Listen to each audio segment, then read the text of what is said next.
Pour ce que l'Esprit veut nous donner ce matin, je vais vous inviter à tourner dans Jérémie, chapitre 4.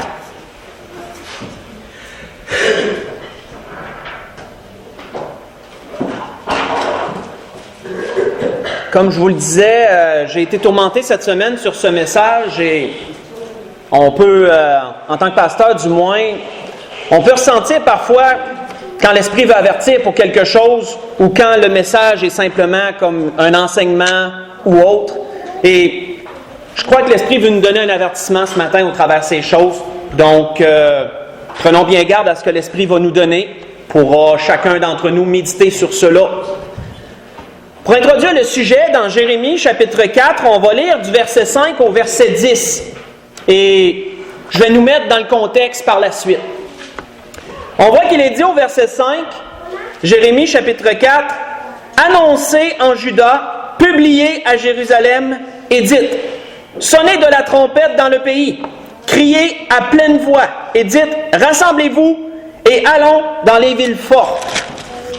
Élevez une bannière vers Sion, fuyez, ne vous arrêtez pas. Car je fais venir du septentrion le malheur et un grand désastre.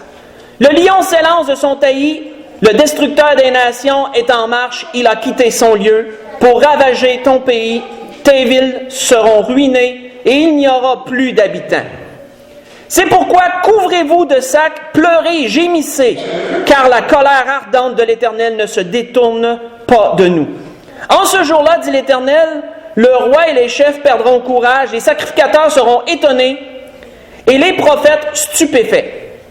Jérémie vient d'entendre toutes ces paroles-là de l'Éternel. Il vient d'entendre l'avertissement de Dieu que s'il ne se détournait pas, il y aurait ruine dans le pays. Il y aurait ravage dans le pays. Parce que le roi Nabuchodonosor était sorti de son pays pour venir envahir. Le destructeur des nations, comme il est appelé, était parti pour dominer. Le temps où on se trouve au moment où on lit cela, c'est avant les 70 années de captivité. Lorsque Dieu avertissait son peuple, faites attention, détournez-vous, ou sinon j'amène le désastre sur vous. Détournez-vous de vos péchés, revenez à moi, sinon j'amène le désastre sur vous, dit l'Éternel. Jérémie entend toutes ces paroles-là. Et au verset 10, voyons ce qu'il dit à l'Éternel. Au verset 10, je dis, c'est Jérémie qui parle, je dis, « Ah, Seigneur éternel, tu as donc trompé ce peuple et Jérusalem en disant, vous aurez la paix. Et cependant, l'épée menace leur vie. » On va arrêter là. Parce que la réponse de Jérémie peut paraître surprenante. Il entend ces paroles de Dieu, pour ça il dit, « Dieu, tu nous as trompés. » Pourquoi Jérémie pensait-il cela? Premièrement, comprenons le mot « tromper », ce qu'il veut dire. Selon le dictionnaire, une des définitions du mot « tromper », celle, en l'occurrence, qui s'applique ici, dit « induire en erreur par des artifices ». Les artifices, ce sont des propos ou des actions qui servent à déguiser, à tromper. Donc, induire en erreur. Pourquoi Jérémie disait-il à Dieu, tu nous as trompés? Alors, t'as trompé Jérusalem. Parce que Jérémie entendait un autre son de cloche, lui. Jérémie, de son entourage, d'autres personnes alentour, il n'entendait pas ce son de cloche-là. Il n'entendait pas guerre, il n'entendait pas ravage, il n'entendait pas destruction. Qu'est-ce qu'il entendait de certaines personnes dans son entourage? Voici ce qu'il entendait.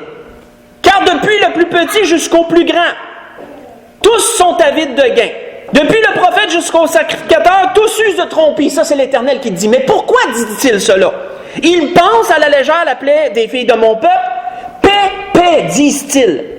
Et il n'y a point de paix. Ils seront confus, car ils commettent des abominations. Ils ne rougissent pas, ils ne connaissent pas la honte. C'est pourquoi ils tomberont avec ceux qui tombent. Ils seront renversés quand je les châtierai, dit l'Éternel.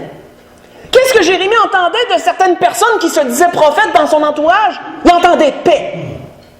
Et on aura la paix. Il n'y aura pas de guerre sur nous. Tout va bien aller. C'est ce que Jérémie entendait.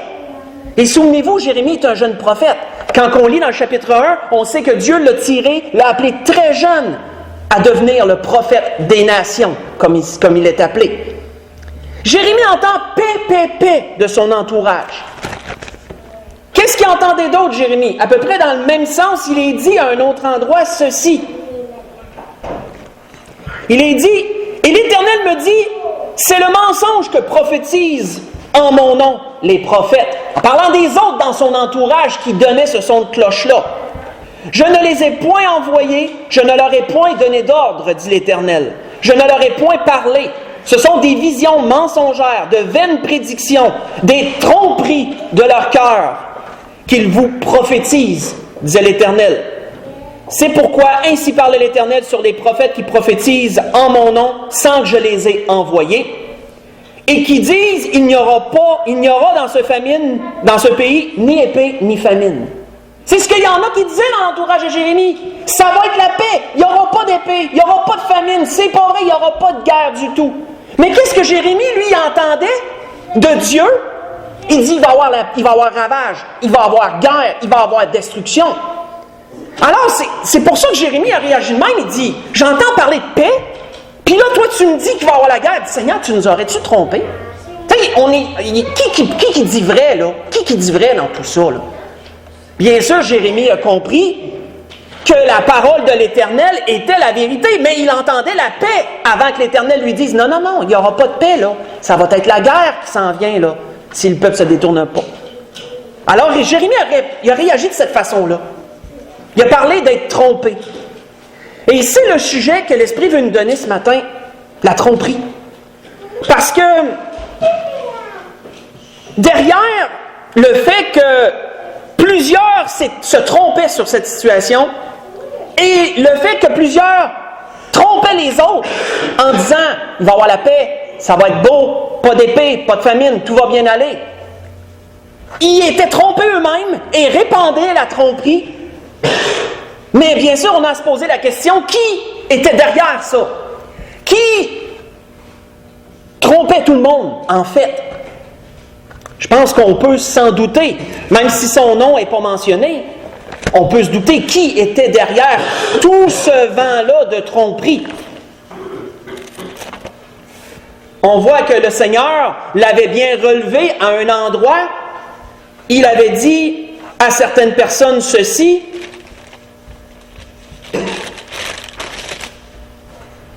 vous avez pour père le diable, leur avait-il dit, et vous voulez accomplir les désirs de votre père. Il a été meurtrier dès le commencement, disait le Seigneur. Mais comment? Et il ne se tient pas dans la vérité, parce qu'il n'y a pas de vérité en lui. Lorsqu'il profère le mensonge, il parle de son propre fond, car il est menteur et le père du mensonge. Vous voyez cela dans Jean chapitre 8, j'ai lu verset 44 et le verset 45. À la base, frères et sœurs, quels furent les agissements du malin? La ruse, le mensonge et la tromperie. Ce fut les agissements de base du malin qui ont amené toute l'humanité dans l'état où elle est encore aujourd'hui, dans le péché et la déchéance. La maladie, la guerre, etc. Tout vient de ces trois choses-là, ruse, mensonge et tromperie.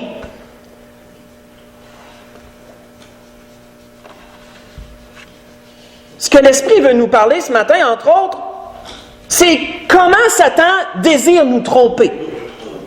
Comment Satan désire nous induire en erreur par tous les artifices qu'il peut amener.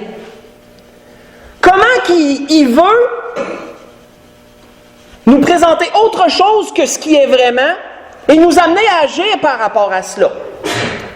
Parce que c'était Satan qui inspirait tous ces faux prophètes du temps de Jérémie et qui parlaient de paix pour engourdir le peuple, pour dire continuez comme la façon que vous vivez, ça va bien, il n'y aura pas de problème. Quand Dieu lui voyait complètement autre chose. Et plusieurs ont été trompés. Plusieurs. Parce que, comme la parole de l'Éternel l'avait dit, la ruine est venue, finalement, sur le pays. Mais comprenons cela ce matin. L'Esprit veut nous présenter trois choses dans lesquelles Satan veut nous tromper. Et prenons bien garde à ces choses, parce que je ne crois pas que le Seigneur les a ciblées pour rien. Tournons premièrement dans 1 Chronique 21. On comprend c'est quoi la tromperie. Induire en erreur quelqu'un. Un autre endroit dans le dictionnaire, il donnait aussi une autre part de définition. Il disait tromper la confiance de quelqu'un, abuser de la confiance de quelqu'un. Ça fait partie de la tromperie aussi, mais il y a bien d'autres sous-définitions, je dirais. Il y a beaucoup de définitions, branches de définitions diverses à cela. Comment Satan désire nous tromper? On va voir une première situation dans 1 Chroniques 21, à partir du verset 1. On va lire du verset 1 au verset 6. Et nous verrons comment Satan a trompé David. Et de quelle façon? On voit qu'il nous est dit, au chapitre 21 de 1 Chroniques, Satan se leva contre Israël. Ça veut dire quoi?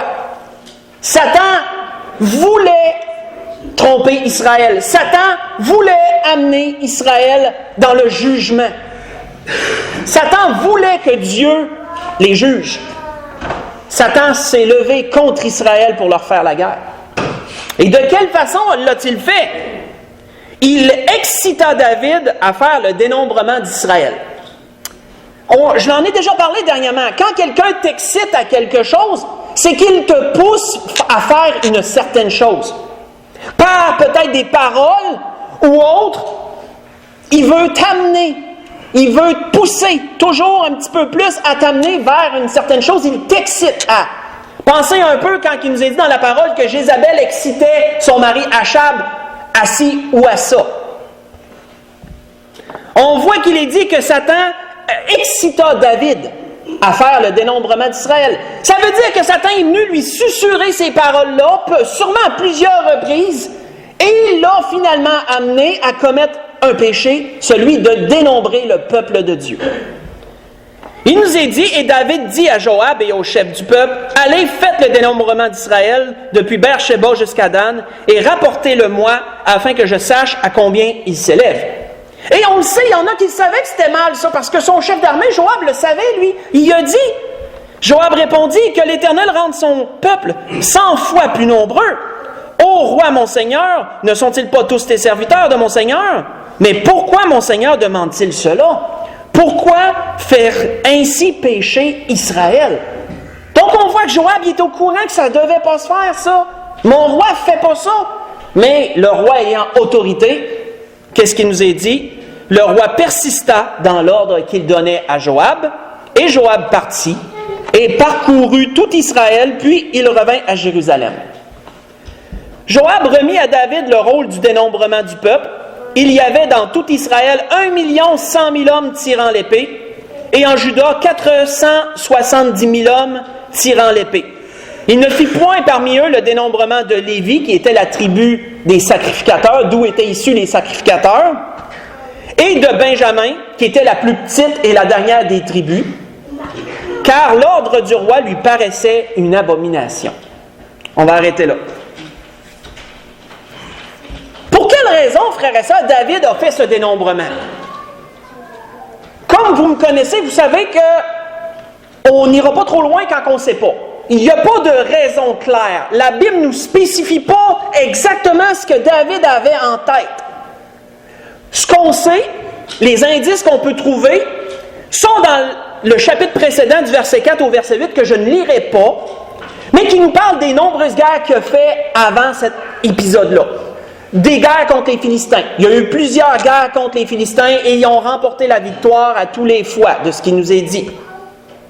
Le dénombrement, on sait qu'il avait rapport avec la guerre, puisque Joab lui a remis le montant d'hommes tirant l'épée. Donc, on sait que ça avait rapport avec la guerre. Ça n'avait pas rapport avec d'autres choses, puisque le dénombrement allait spécifiquement vers l'armée, vers le nombre de personnes qui tiraient l'épée. Est-ce que David voulait savoir le nombre de personnes qui y restaient en vue d'une prochaine guerre? Le nombre d'armes qui y restaient? On ne sait pas. On ne peut pas aller trop loin. Je ne veux pas aller trop là-dedans parce qu'on ne le sait pas.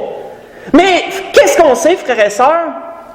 C'est que pour que David ait donné cet ordre, c'est parce qu'il y avait un raisonnement en arrière de ça. Et où Satan a-t-il trompé David? Il a trompé David dans son raisonnement. Derrière toute action qu'on va faire, il va avoir habituellement une raison. il va avoir un raisonnement derrière ça. Le raisonnement, c'est l'action de la raison. C'est le fait de réfléchir à quelque chose et de prendre une décision. Si je décide d'aller faire mon épicerie avant de m'en aller à telle place ou de revenir à telle place, il y a eu un raisonnement en arrière de ça, mettons. Je me suis probablement dit, je vais sauver du temps si je vais là en premier, puis je vais là en deuxième. C'est un raisonnement, ça. C'est l'action de la raison. C'est une réflexion, on peut dire ça comme ça aussi. Si David a fait le dénombrement du peuple, c'est parce que Satan l'a amené à raisonner dans ce sens-là. Ça va être bon que tu fasses ça. Il y a une raison derrière ça. David n'a pas juste dit, fais le dénombrement sans savoir pourquoi il le faisait. Satan l'a amené à raisonner d'une certaine façon et il s'est dit, ça devrait être bon que je fasse ça comme ça. Et Satan a réussi à le tromper, à l'induire en erreur, pour qu'il commette un péché, une chose qui ne devait pas se faire. Et on voit ensuite les conséquences. On connaît les conséquences qui ont suivi, je ne les lirai pas, mais on sait que Dieu a envoyé son prophète vers David, puis il a dit, « Tu as péché, tu vas devoir choisir entre 3 fléaux, lequel que je dois accomplir à cause de toi. » Connais cette action. On voit que Satan a certainement usé d'artifices, on ne sait pas lesquels, mais il a excité David à faire cela, il l'a trompé dans son raisonnement. La parole nous parle de cela aussi, frères et sœurs, du raisonnement. En beaucoup d'endroits, en fait. Tournons dans Jacques, pour continuer dans Jacques, chapitre 1. Attardons-nous sur cette première chose, d'être trompé dans notre raisonnement par Satan. Parce que Satan veut nous tromper de bien des façons, frères et sœurs. Souvenons-nous, Satan veut dire adversaire. Pas pour rien. C'est l'adversaire. C'est le diable, le calomniateur. Diable veut dire calomniateur. C'est l'ennemi. Et la tromperie ferait partie des ruses les plus anciennes, fait partie des choses les plus anciennes des agissements du malin. On voit que Jacques en parle du raisonnement et d'être trompé dans son raisonnement. Jacques en parle de cela. En nous disant quoi à partir du verset 22 de Jacques chapitre 1? Mettez la parole en pratique, dit-il. Il donne le remède, là. Mettez la parole en pratique et ne vous bornez pas à l'écouter. Ça veut dire, toutes les fois que vous pouvez entendre la parole de Dieu, ne vous mettez pas de frein de dire « Non, je ne l'entendrai pas aujourd'hui, je l'entendrai une autre fois ». Ne vous bornez pas. Ne mettez pas de limite à ce que Dieu veut vous dire. Ne vous bornez pas à l'écouter en vous trompant vous-même par de faux raisonnements. Qu'est-ce que Satan veut t'amener à penser? Qu'est-ce que Satan veut t'amener à raisonner? Tu n'as pas besoin que Dieu te parle aujourd'hui. Tu es correct dans ce que tu fais. Ça va bien. Continue comme ça. Mettez la parole en pratique. Ça veut dire qu'il faut la lire, il faut la méditer. Et ne vous bornez pas à l'écouter. Il faut être toujours prêt à entendre ce que Dieu veut nous dire. Parce que sinon, on se trompe par de faux raisonnements. C'est le malin qui est derrière cette action de tromper notre raisonnement, de nous faire réfléchir sur autre chose que ce qui est. Car si quelqu'un écoute la parole et ne la met pas en pratique, il est semblable à un homme qui regarde dans un miroir son visage naturel et qui, après s'être regardé, s'en va et oublie aussitôt comment il était. Mais celui qui aura plongé les regards dans la loi parfaite, la loi de la liberté, qui aura persévéré, n'étant pas un auditeur oublieux, mais se mettant à l'œuvre, celui-là sera heureux dans son activité. Et voyons le verset 26, il dit, si quelqu'un croit être religieux, sans tenir sa langue en bride, mais en trompant son cœur, la religion de cet homme est vaine. Est-il dit? Tromper son cœur. Oui, par nos raisonnements, on peut être trompé. Et qui est derrière ça? C'est Satan qui trompe notre raisonnement. Et on en vient à agir de façon à déplaire à Dieu. Parce qu'on a raisonné une certaine chose. Mais qui est en arrière du raisonnement? Qui a trompé le raisonnement? C'est Satan. Et la parole en parle à d'autres endroits de cela. Faites juste écouter. On voit juste au verset 16, ça vous pouvez le prendre, il est dans Jacques 1. Si on recule au verset 16, on voit une parole, frères et sœurs, un bout de parole qui est mentionné à plusieurs reprises dans les Écritures. Ne vous y trompez pas. Ça veut dire quoi, ne vous y trompez pas? Ça sous-entend, ne soyez pas trompés dans votre raisonnement. Ne vous y trompez pas, est-il dit, mettons, au verset 16 de Jacques 1. Ne vous y trompez pas, mes frères bien-aimés. Toute grâce excellente et tout don parfait descendent d'en haut, du Père des Lumières, chez lequel il n'y a ni changement ni ombre de variation. Premièrement, Jacques il disait, ne vous y trompez pas, Dieu ne change pas. Dieu, c'est le même, il ne change pas d'idée en cours de route. S'il dit une chose, il n'en dira pas un autre après, contraire, surtout pas contraire à ce qu'il a dit en premier. Ne vous y trompez pas. Ne soyez pas trompés dans votre raisonnement. Autrement dit, on voit que dans d'autres endroits, cette phrase est aussi utilisée par l'apôtre Paul, où il dit « Ne vous y trompez pas, on ne se moque pas de Dieu. Ce qu'un homme aura semé, il le moissonnera aussi. » Dans Galates chapitre 6, le verset 7. Encore, ne vous y trompez pas. Ne soyez pas trompés dans votre raisonnement. Ce qu'une personne va semer, elle va le moissonner également. Dans un dernier endroit, avant d'enchaîner, l'apôtre Paul disait aux Corinthiens ceci, « Ne vous y trompez pas. Ni les impudiques, ni les idolâtres, ni les adultères, ni les efféminés, ni les homosexuels, ni les voleurs, ni les cupides, ni les ivrognes, ni les outrageux, ni les ravisseurs n'hériteront le royaume de Dieu. » Ne vous y trompez pas. Si vous êtes trompé dans votre raisonnement et pensez que dans ces choses, vous allez tout de même hériter du royaume de Dieu, vous vous trompez dans votre raisonnement. Ne vous y trompez pas. 1 Corinthiens 6, à partir du verset 9 jusqu'au verset 11. Donc, pouvons-nous être trompés dans notre raisonnement par Satan? Oui.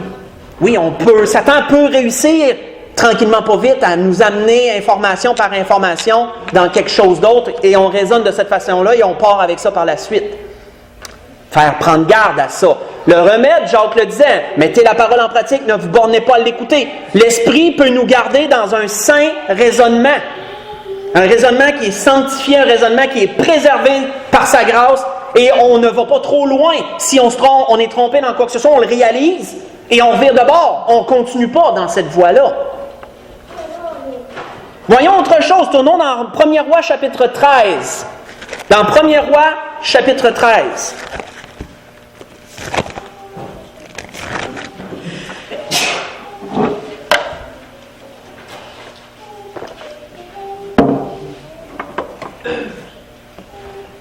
Premier Roi, chapitre 13, pour vous mettre dans le contexte, on est après la mort de Salomon. Salomon est mort, le peuple a été divisé en deux. Il y a Israël d'un bord, 10 tribus, il y a Juda et Benjamin, l'autre côté, qu'on appelle surtout Juda. On voit que Jéroboam, qui était le serviteur de Salomon, c'est lui à qui Dieu a donné le trône des 10 tribus d'Israël. Ça a été le premier roi qui a amené Israël dans l'idolâtrie, Jéroboam. On se trouve dans cette situation-là où il s'est élevé un autel, il s'est autoproclamé sacrificateur, qu'on pourrait dire, il offrait des parfums à l'autel et Dieu a envoyé un prophète qui a prononcé sur lui une parole, sa main est devenue sèche. C'est ce qu'on voit dans 1er Roi, chapitre 12, je crois, précédemment, mais on ne le lira pas. Et cet homme de Dieu-là qui est venu prononcer contre cet autel le jugement de Dieu, et qu'ensuite il a guéri la main de Jéroboam, mais il est reparti. Mais il avait reçu des prescriptions claires de la part de Dieu, ce prophète-là, dont on ne connaît pas le nom. Son nom ne nous est pas mentionné. Il nous est dit à partir du verset 11, par contre, qu'en s'en retournant de son travail, de la tâche à laquelle Dieu l'avait assigné ou il l'avait envoyé.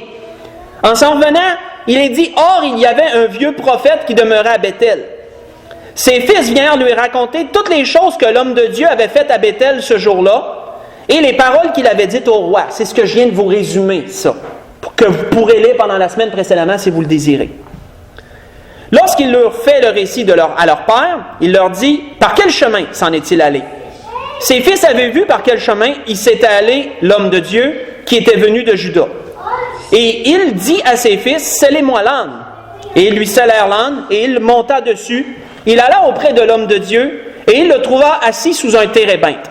Il lui dit, « Es-tu l'homme de Dieu qui est venu de Juda? » Il répondit, « Je le suis. » Alors il lui dit, « Viens avec moi à la maison, et tu prendras quelque nourriture. » Mais il répondit, et là nous voyons l'ordre, que Dieu lui avait donné. Il répondit, « Je ne puis retourner avec toi, ni entrer chez toi, je ne mangerai point de pain, je ne boirai point d'eau avec toi en ce lieu-ci, car il m'a été dit par la parole de l'Éternel, tu n'y mangeras point de pain, tu n'y boiras point d'eau, et tu ne prendras pas à ton retour le même chemin par lequel tu es allé. » Comprenons bien l'ordre de Dieu. Est-ce que Dieu lui disait, tu n'auras plus jamais le droit de manger, tu n'auras plus jamais le droit de boire? Ben non. Dieu lui disait, dans le lieu où je t'ai envoyé prononcer un jugement, tu ne t'assiras pas là pour manger. Tu vas t'en retourner, et lorsque tu seras sorti du lieu où je t'ai envoyé prononcer un jugement, là tu mangeras, rendu l'autre bord, rendu plus loin. Et c'était l'ordre qu'il avait reçu. Mais nous voyons, par la suite, qu'il est dit, au verset 18, que l'autre homme, qui, selon toute apparence, était un faux prophète, lui dit, « Moi aussi je suis prophète comme toi.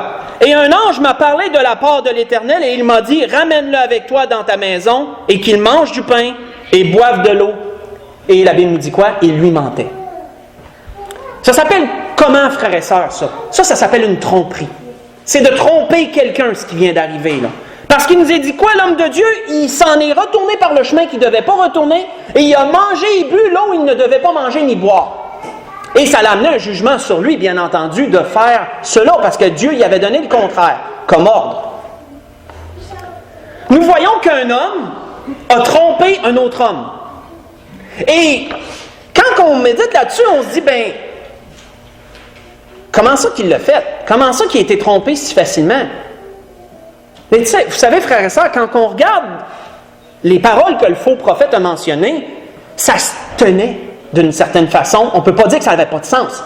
Quand il a dit au verset 18, là, que Dieu a envoyé un ange me parler puis me dire, ben, ramène cet homme-là puis fais-y manger, fais-le manger. Jusqu'à un certain point, ça se tenait parce qu'il y avait déjà des anges qui avaient parlé de la part de Dieu à des hommes dans le passé. Donc, ça se tenait jusqu'à un certain point. Ça pouvait amener à confusion. La seule chose qui n'avait aucune confusion, c'était ce qu'on vient de lire dans Jacques 1, chapitre verset 16, que Dieu ne change pas d'idée. Hein? C'était la seule chose qui vraiment aurait pu être déterminante puis lui dire, regarde, ça ne marche pas là. Dieu n'a pas changé d'idée, surtout pas pour ton ventre. Tu sais, surtout pas pour te dire, ah ben mon petit Pierre, j'ai pitié de toi, tu vas pouvoir manger en fin de compte, tu n'attendras pas plus loin. C'est la seule chose vraiment qui portait à confusion. Mais sinon, là, ça se tenait cette histoire-là. Ça pouvait porter à confusion. Vous savez, frères et sœurs, parfois, Satan veut nous tromper par d'autres personnes, peut-être de notre entourage, je ne sais pas, peut-être quelqu'un qu'on rencontre, qui parfois nous amène des choses qui se tiennent vraiment. Ça semble vraiment du solide, soit une philosophie, soit une fable quelconque, peu importe. Les témoins de Jéhovah sont venus cogner à ma porte encore hier. Je ne dis pas que j'ai été séduit, mais pas du tout. Au contraire, j'ai essayé de leur parler du Seigneur, puis il y en a un des deux qui me dit « J'ai pas de temps à perdre avec toi, mon temps est au précieux. » C'est ce qu'il m'a répondu, il est reparti. Parce que là, c'est moi qui lui ai amené des questions à propos de Jésus. Il ne voulait pas perdre de temps avec moi. Il ne voulait pas répondre à mes questions, il est reparti. Il y en a un qui est resté, puis on a jasé un petit peu plus ensemble. J'ai pu parler du Seigneur un petit peu plus. Mais, de plein de façons, il y en a qui vont nous apporter des choses qui semblent se tenir. Puis on se dit, Caroline, ça vient nous frapper. Ça peut venir nous frapper, puis ça peut même venir nous ébranler jusqu'à un certain point, ça. Soit un raisonnement. On a parlé de raisonnement tantôt, hein, première chose que Satan peut nous tromper. Philosophie ou autre. Et il faut prendre garde. Il faut prendre garde. Parce que Satan peut nous tromper au travers de cela. Comme Satan a permis que l'homme de Dieu soit trompé par le faux prophète, par l'autre qui lui dit, ben un ange me dit ça, puis c'était même pas vrai. Il a menti. Ça l'a amené un jugement sur l'homme de Dieu. On sait qu'il en est mort par la suite. Dans l'Ancien Testament, c'était sévère, on le sait. 1 Corinthiens, chapitre 15, tournons-y. Et voyons ce que l'apôtre Paul disait aux Corinthiens dans ce sens.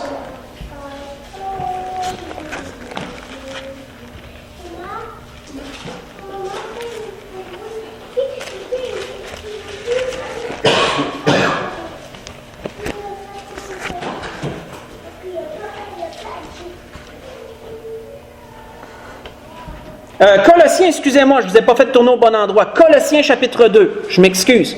Tournons dans Colossiens, chapitre 2.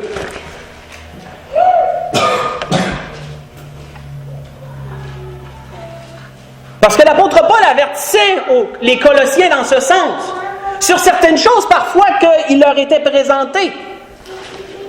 Dans Colossiens chapitre 2, à partir du verset 8, où il est dit « Prenez garde que personne ne fasse de vous sa proie. » Quand on parle d'une proie, c'est parce qu'il y a un prédateur.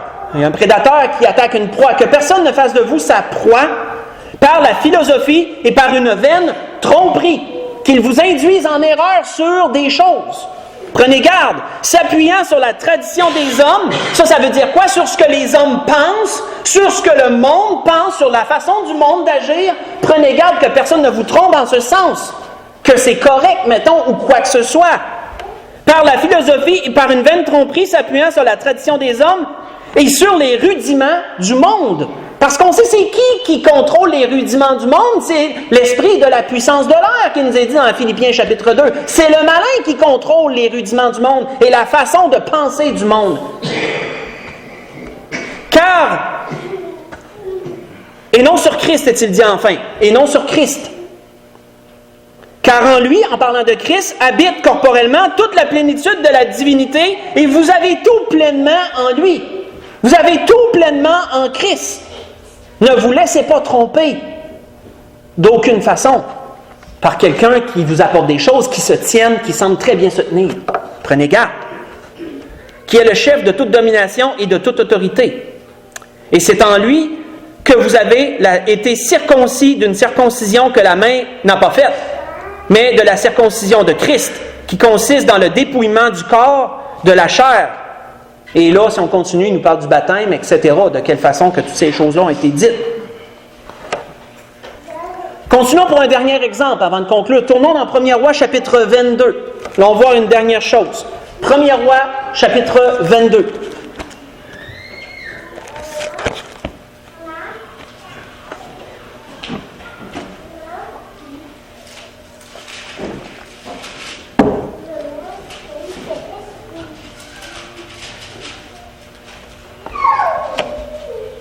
On se transporte un peu encore dans le temps, dans l'époque des rois.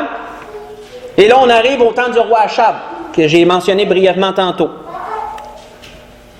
1er Roi 22, à ce temps-là, le roi d'Israël et le roi de Juda étaient pour s'assembler ensemble. Deux hommes complètement différents, mais qui étaient pour s'unir pour une même chose, attaquer un certain peuple.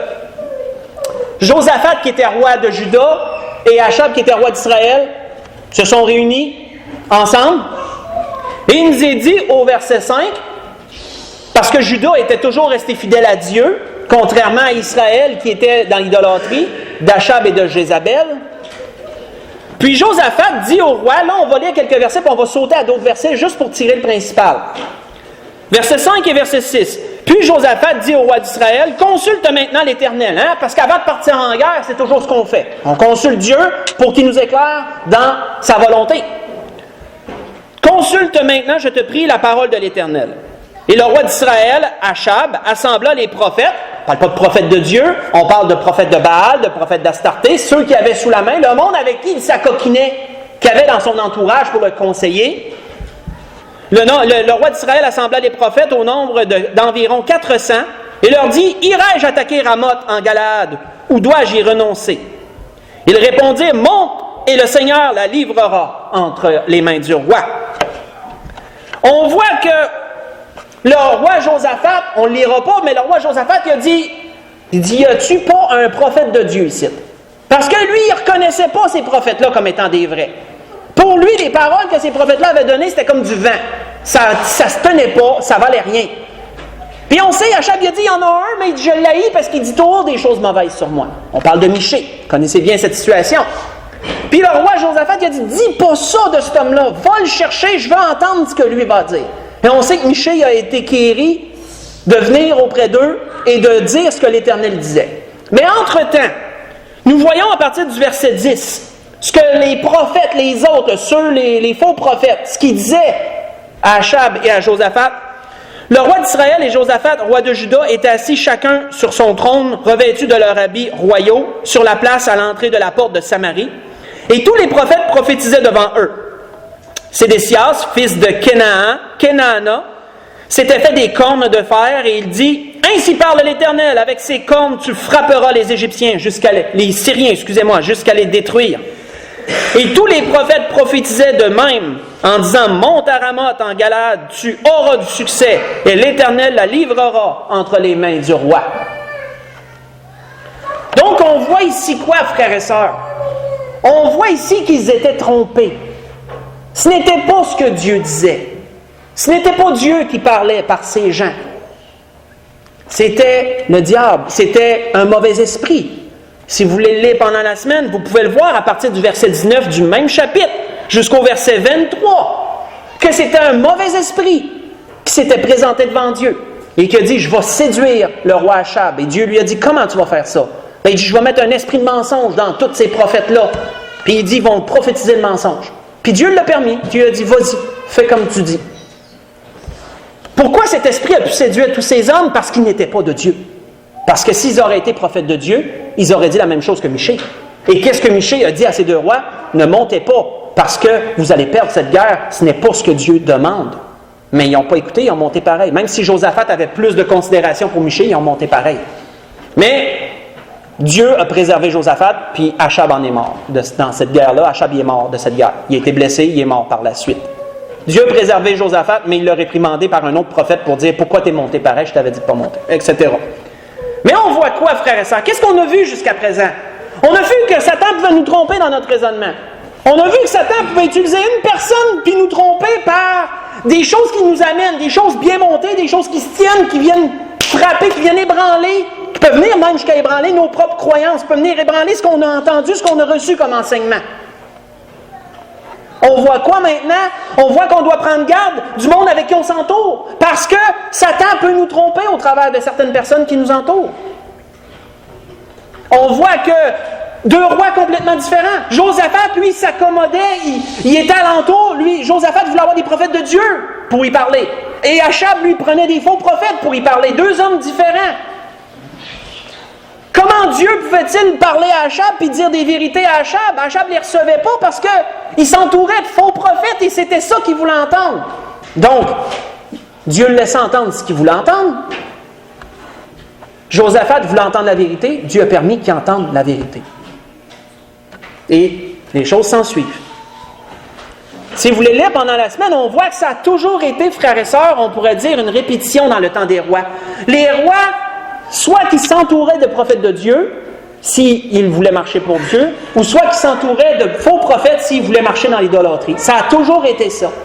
Et lorsqu'on a lu dans l'introduction, on a lu l'histoire de Jérémie.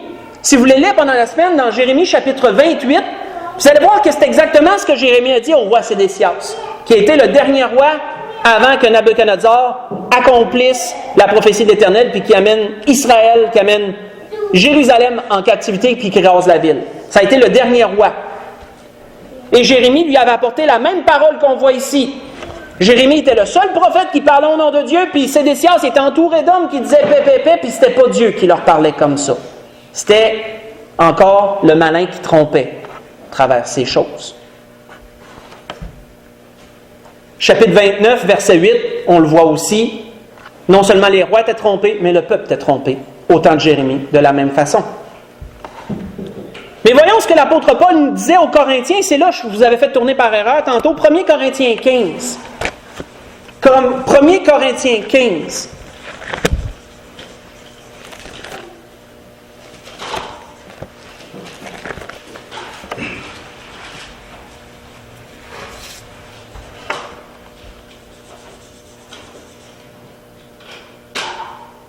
« 1 Corinthiens 15, on va voir le verset 33. Verset 33, verset 34. Et nous verrons une phrase qu'on a vue tantôt. « Ne vous y trompez pas », commençant au verset 33. « Ne vous y trompez pas ». Ça veut dire quoi? Ne soyez pas trompés dans votre raisonnement. Il est dit « Ne vous y trompez pas, les mauvaises compagnies corrompent les bonnes mœurs ». Ça veut dire quoi? Ça veut dire, ne vous y trompez pas, ne soyez pas trompés dans votre raisonnement. Certaines personnes peuvent être toxiques dans notre entourage. Certaines personnes, parfois, nous amènent dans l'erreur dans notre entourage. Et on doit prendre garde à ces choses. Les mauvaises compagnies corrompent les bonnes mœurs. Revenez à vous-même comme il est convenable et ne péchez point, disait l'apôtre Paul aux Corinthiens. Ça veut-tu dire de carrément couper les ponts? Parfois, on ne peut pas. Mais ça veut dire, faites attention. Faites attention. Sondez les esprits pour savoir s'ils sont de Dieu. Hein? C'est ce qui est dit dans Jean. C'est ce que l'apôtre Jean nous disait. Sondez les esprits pour voir s'ils viennent de Dieu. Prenez garde à ces choses. Revenez à vous-même comme il est convenable et ne péchez point, car quelques-uns ne connaissent pas Dieu, et je le dis à votre honte. C'était ce que l'Esprit voulait nous donner ce matin. Pour les raisons que l'Esprit a. Comme je vous ai dit, toute la semaine, l'Esprit m'a, je n'irai pas tourmenter, m'a gardé sur ces choses. Et je les ai données à l'Église ce matin, comme l'Esprit, je crois, voulait que je les donne. Pour conclure maintenant, tournons dans le psaume 20, pour conclure. On va lire un psaume que David a composé dans ce sens, justement. Psaume 120. Il n'est pas long, on va le lire au complet, il n'est pas long. Contrairement à son précédent, le psaume 119, qui est très long, le psaume 120 n'est pas long. Et c'était le sujet de ce psaume, la tromperie. Être induit en erreur par des artifices ou autres. On voit qu'il est dit, psaume 120, « Dans ma détresse, c'est à l'Éternel que je crie et il m'exauce. Éternel, délivre mon âme de la lèvre mensongère, de la langue trompeuse. » David voulait que Dieu le préserve de la tromperie. David était conscient qu'il s'était déjà fait tromper d'ailleurs par Satan. Il était conscient qu'on est toutes faibles, on peut toutes tomber de cette façon. Satan peut nous amener dans l'erreur et la tromperie. Personne n'en est exempt. Le pasteur, autant pas que les autres. On peut tous être trompés par Satan si on n'est pas vigilant. David priait d'être préservé de ces choses. Préserve-moi de la langue mensongère, préserve-moi de la tromperie. Que te rapporte une langue trompeuse, disait David. Les traits aigus du guerrier avec les charbons ardents du genet. Malheureux que je suis de séjourner à Méchec, d'habiter parmi les tentes de Kédar. Assez longtemps mon âme a demeuré auprès de ceux qui haïssent la paix. Je suis pour la paix, mais dès que je parle, ils sont pour la guerre. L'exhortation que je nous donne à tous, et en même temps la grâce que je nous souhaite à chacun, que nous puissions sonder ce que l'Esprit nous a donné ce matin, méditer sur ces choses, et prions le Seigneur de nous préserver de la tromperie. Ne croyons pas à être au-dessus de Satan dans ces choses, parce que si on croit qu'on est au-dessus, déjà, on est trompé dans notre raisonnement. Déjà, en pensant à ces choses, on est déjà trompé. On doit prendre garde à tout cela. Prions le Seigneur qui nous préserve et que puisse nous sonder afin que si on se trompe sur quelque chose, si on est trompé sur quelque chose, mais qu'on puisse revenir avant qu'il y ait des dommages plus grands. La grâce que je nous souhaite à chacun d'entre nous, on peut se lever pour le dernier cantique. On peut y aller.